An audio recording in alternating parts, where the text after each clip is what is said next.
Hey everyone, how's it going? Hey, hey. So about 2 hours ago, I did a presentation very similar to this. This was actually supposed to be a 6-person panel, and it was just me. So not gonna do the same exact presentation, but we're gonna spend a little bit more time on some of the topics that I picked up on before. And just 2 seconds on Suite. So I'm founder, CEO. We've got head of marketing, Jason Runyon, and one of our senior product engineers, Steve Wall. We've been activating some of the world's top brands on our platform for the last few years. It's been really exciting to see the evolution, right, of not only the technology, but the mindset of the brands. 12 months ago, it was all about press and PR, making sure they were participants in the moment. That's now morphed into, like, there's actually real value here, right? Long-term strategy, value, engagement, analytics, data, understanding consumers, interacting consumers in a whole new with their consumers in a whole new way. So it's an exciting time to be in this space. If you missed the announcement earlier, I have to announce it again. This morning I was at the NHL offices. We are now the official 5-year partner of the NHL for the video highlights and moments. And this is going to be a program like nothing you guys have ever seen. Really excited to launch it with the NHL, and it's coordinated with the PA and the Alumni Association. So you've got current moments, historic moments, digital collectibles, all under one umbrella in an incredible fan-first experience. So we spent a lot of time on this. It's been about 15 months in the making with the NHL. Really kind of slowed down and said, okay, how do we do it right? How do we learn from the other platforms, build a better mousetrap, and create a better consumer experience? So please go to nhl.suite.io. The full name will be revealed in about 2 weeks with the full domain and the whole bit. But go sign up for updates, and it's super exciting. So Jay, do you want to sort of like be impromptu moderator? Sure, Right. I would love to. Yeah. Here, you want to use the clicker here? And, Yeah, sure. well, maybe we can share the clicker. So, and I'll include you as well, right? Okay, so you mentioned that this has been like a long term in the making, and I'm a cheater because I kind of know how long this has been in the making, but I'm going to ask the question anyway. So, like, how long has this actually been? I know you talked about but what's the timeline look like? Yeah, so for something like this, like if you're a brand, like before in your last panel, you talked about how there's a lot of enterprise level brands, $1 million brands who come and you asked the question, if there are any platform, like people out there at different platforms, do you get the same question, right? We're a big, huge brand and we want to be stood up with an NFT project tomorrow. So how long does this kind of thing take? Yeah, really good question. And we kind of joke, but it's true. And even recently, some like multi-billion-dollar companies are asking if we can go live in like 2 weeks, right? And if you flip a couple slides forward, I'll just keep going. A couple more, one more. Yeah, you really have to you've got to put in the cycles on the front end, right, to get out what you want to get out of it. And we always tell brands, like, take a breath, right? Like, you can't stand up a WordPress site in 10 days, right, in a decent way. This is your go-to-market strategy with Web3, and put in the work on the front end. That's ideation and strategy, right? Designing creative. What are we going to bring to market? What's the utility that you want to add to this? What's the consumer experience, right? And then how do you activate and distribute the NFTs in creative ways? And how do these extend into other experiences, right? Whether it's through token gating, into metaverse experiences and things like that. So number one is we really encourage our brand partners to take a step back, map out a long-term strategy. And I always like to kind of put this concept in their minds, right? 12 months into the program, if you look back the last year, what constitutes success, right? What are the things that you want this program to do where you can say, wow, we checked every single box? And that takes work on the front end. So we come alongside our brand partners from the very beginning.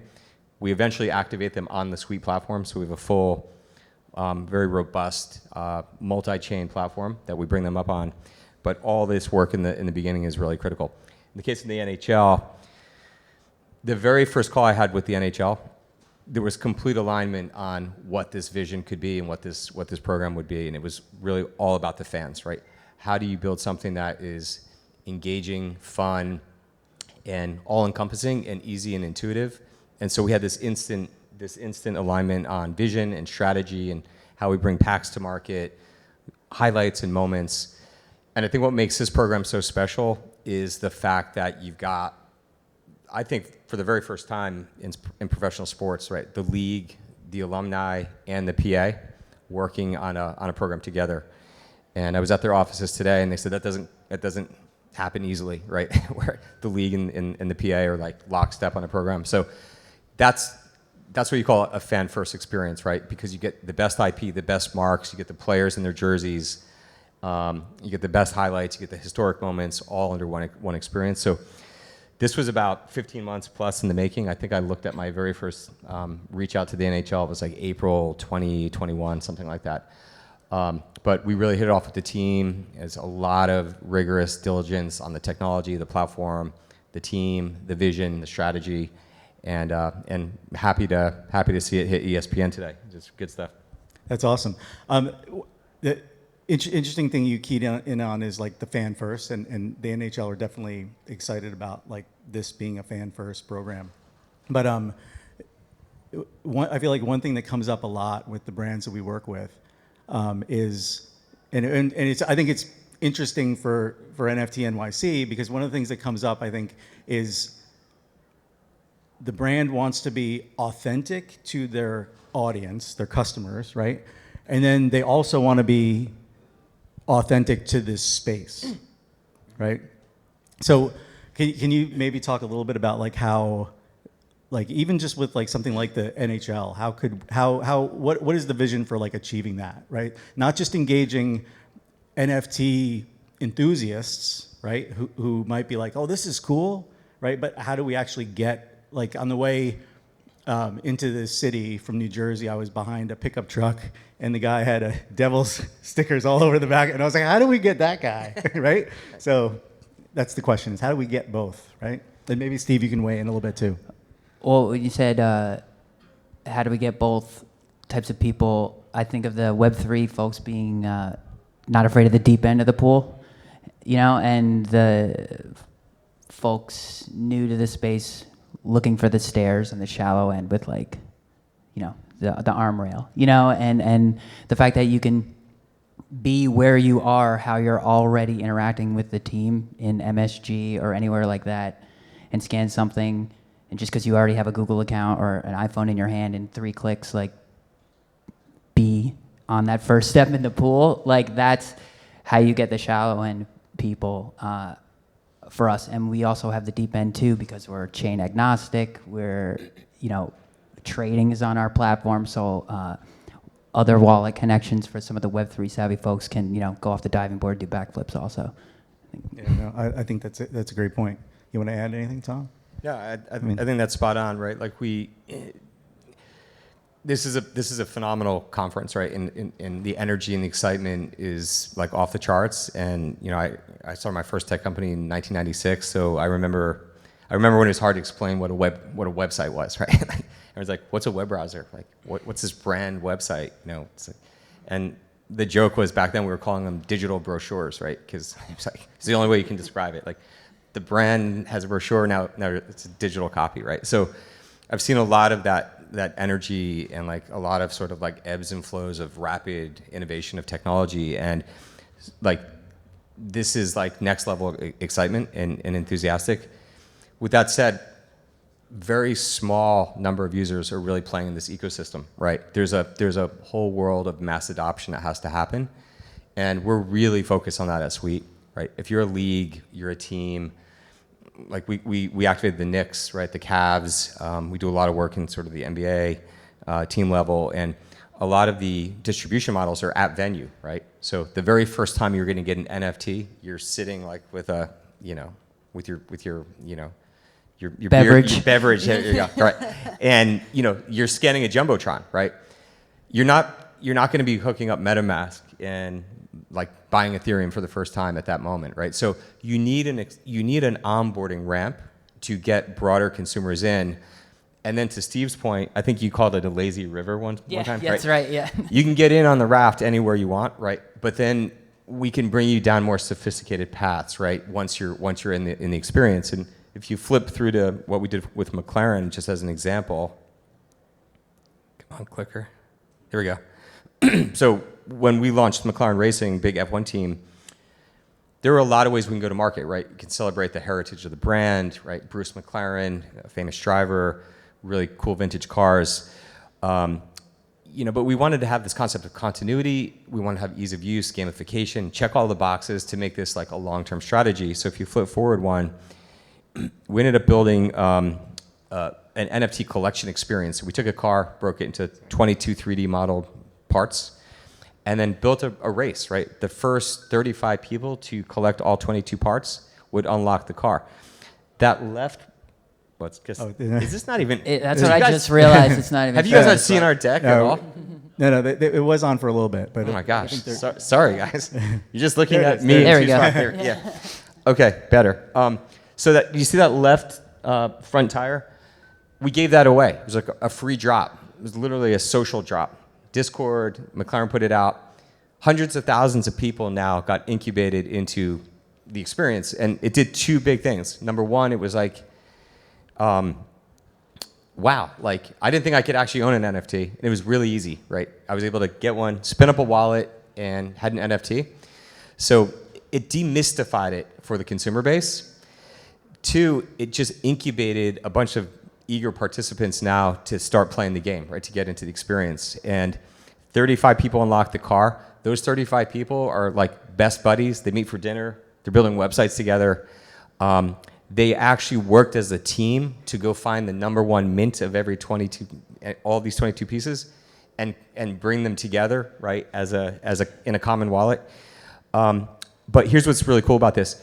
So many people reached out to me personally and to Sweet and said, this was my first experience getting into the collection experience or the NFT game. And A, I didn't know I could do it and how easy it was. Thank you for making it simple. And B, now I'm hooked. And by the way, now I'm a rock star. I got MetaMask hooked up. Right? I'm doing like crazy stuff. You made me into an animal. So really cool. Those are the types of things that we want to do, right? Engage consumers, bring them in, show them that it's easy, and then take them on that journey. Yeah, no, I remember when we were activating the Knicks, I was up in the nosebleeds at a kiosk just in case people had questions.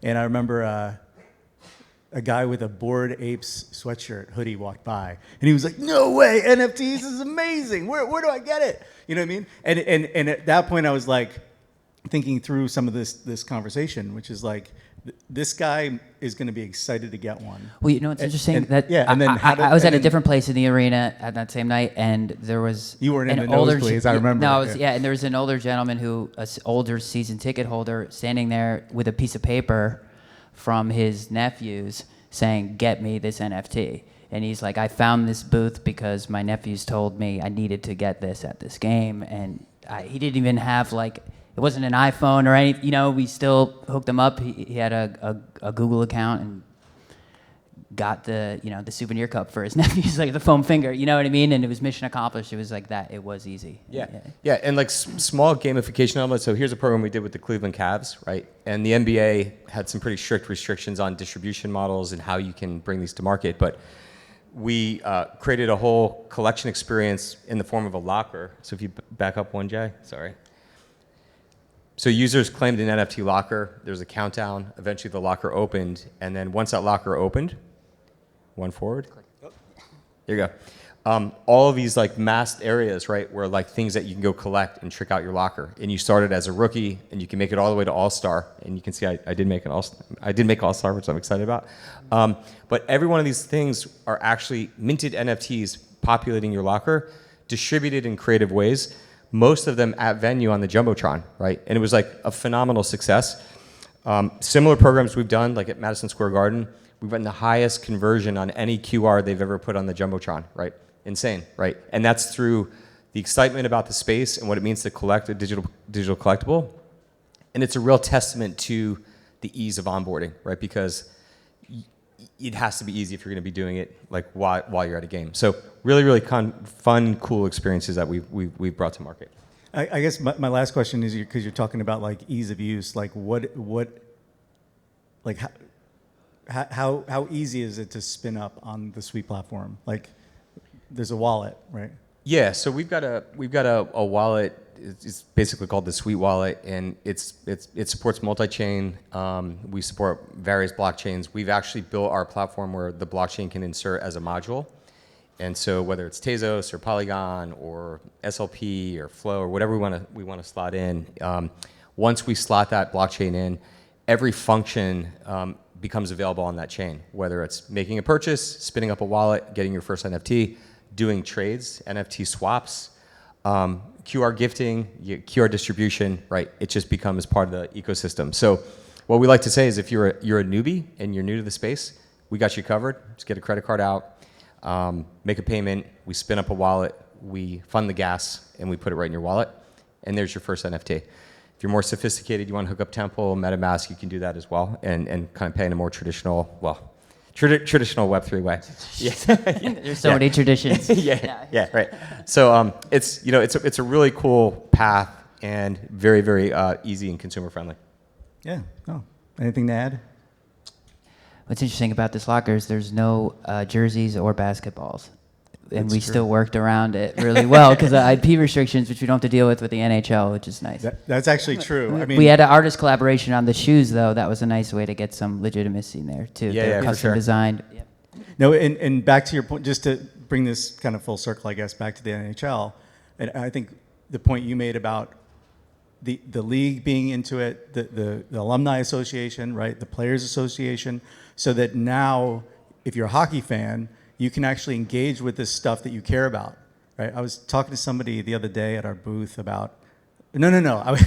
I parked at the Marriott Getting booted. Oh, sorry, we're getting booted. So I parked at the Marriott, and the guy was like, "Hey, explain NFTs to me." And I explained it to him, and I talked about this Mets baseball that I had that was signed by all the 1986 Mets. And I was thinking about it as he was talking, like, what if Mookie Wilson couldn't actually sign it and he just could put in like his middle initial or something? That would be the worst thing ever, right? And that's what's happening with a lot of these projects is they don't have the IP to actually give you. And in this case, we actually got it. So it's really cool. Gonna be a phenomenal program. Good. Awesome. Well, Thanks everybody. everyone. Yep.